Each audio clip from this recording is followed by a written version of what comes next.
नमस्कार, स्वागत है आपके अपने चैनल पर, जहां हम आपको अध्यात्म से जुड़ी ज्ञानवर्धक और रहस्यमयी जानकारी देते हैं। आज हम एक ऐसे पर्व की बात करेंगे जो शक्ति, भक्ति और साधना का संगम है।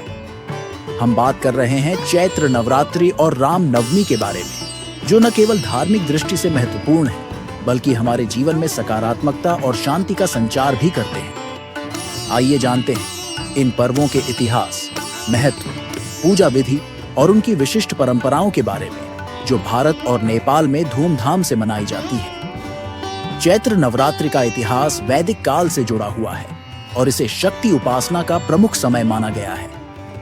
यह पर्व ब्रह्मांडीय ऊर्जा के जागरण और आत्मशुद्धि का प्रतीक है। मार्कंडेय पुराण और दुर्गा सप्तशती में नवरात्रि की पूजा का उल्लेख मिलता है।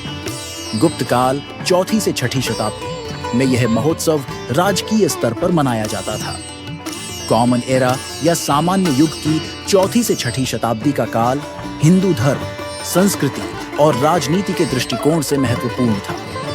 इस समय के दौरान कई ऐतिहासिक और धार्मिक घटनाएं घटी, जिनका प्रभाव आज तक देखा जाता है। त्रेता युग में रावण के अत्याचारों के कारण भगवान राम ने देवी दुर्गा की पूजा और साधना की। देवी दुर्गा की तपस्या से भगवान राम को शक्ति और विजय का आशीर्वाद प्राप्त हुआ, जिसके बाद उन्होंने रावण को पराजित किया। इसी कारण से चैत्र नवरात्रि को शक्ति साधना और विजय का पर्व माना जाता है। महाभारत में पांडवों ने अपने अज्ञातवास के दौरान नवरात्रि में देवी शक्ति की आराधना की थी। समय के साथ नवरात्रि की पूजा पद्धति और इसका महत्व समाज में बढ़ता गया। प्राचीन काल में ऋषि मुनियों और राजाओं द्वारा शक्ति साधना के रूप में मनाया जाता था। मध्यकाल में भक्ति आंदोलन का प्रभाव भारतीय समाज पर गहराई से पड़ा।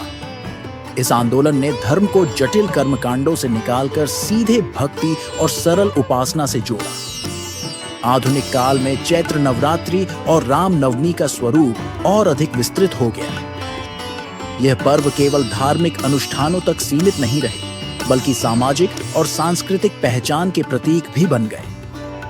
पूरे भारत और नेपाल में इसे बड़े धूमधाम से मनाया जाता है।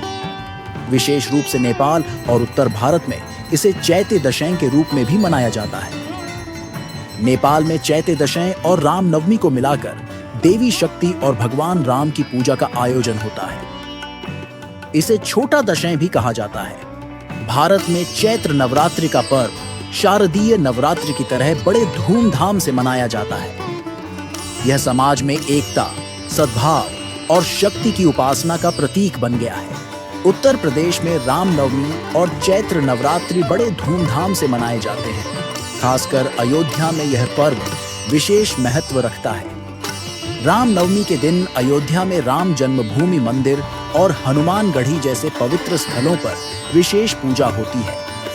भगवान श्री राम की शोभा यात्रा निकाली जाती है, जिसमें हजारों भक्त शामिल होते हैं। रथ यात्रा के माध्यम से श्री राम, माता सीता, लक्ष्मण और हनुमान जी की झांकी निकाली जाती है। मंदिरों और घरों में मूर्तियों और तस्वीरों की पूजा की जाती है और रामचरितमानस का पाठ किया जाता है। राम नवमी का पर्व भगवान राम के जन्म की याद में मनाया जाता है। भगवान राम का जन्म त्रेता युग में अयोध्या के राजा दशरथ और रानी कौशल्या के घर हुआ था।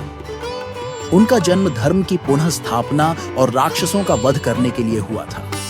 राम के जीवन में सत्य, मर्यादा और धर्म का पालन करने के उदाहरण हमें जीवन के उच्चतम आदर्शों की शिक्षा देते हैं। राम नवमी के दिन उपवास, दान और पूजा के माध्यम से भगवान राम की कृपा प्राप्त की जाती है। शारदीय नवरात्रि अश्विन माह में मनाई जाती है।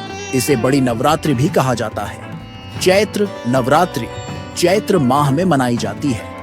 नवरात्रि के 8वें और 9वें दिन कन्या पूजन किया जाता है, जिसमें 9 कन्याओं को मां दुर्गा के 9 रूपों का प्रतीक मानकर पूजन किया जाता है। उन्हें भोजन, नए वस्त्र और उपहार दिए जाते हैं। इन पर्वों के व्रत और साधना से आध्यात्मिक, मानसिक और शारीरिक लाभ मिलते हैं। इस पर्व से समाज में एकता और सद्भाव बढ़ता है। चैत्र नवरात्रि के पहले दिन मिट्टी के बर्तन में जौ बोया जाता है और कलश स्थापित किया जाता है। इसे घट स्थापना कहते हैं।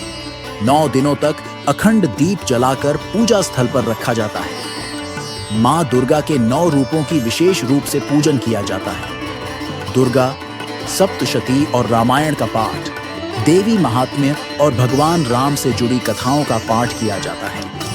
अंतिम दिन हवन किया जाता है और कलश का जल पवित्र स्थान पर विसर्जित किया जाता है। चैत्र नवरात्रि, चैते दशैं और राम नवमी न केवल धार्मिक पर्व हैं, बल्कि इनका ऐतिहासिक, सामाजिक और वैज्ञानिक महत्व भी है।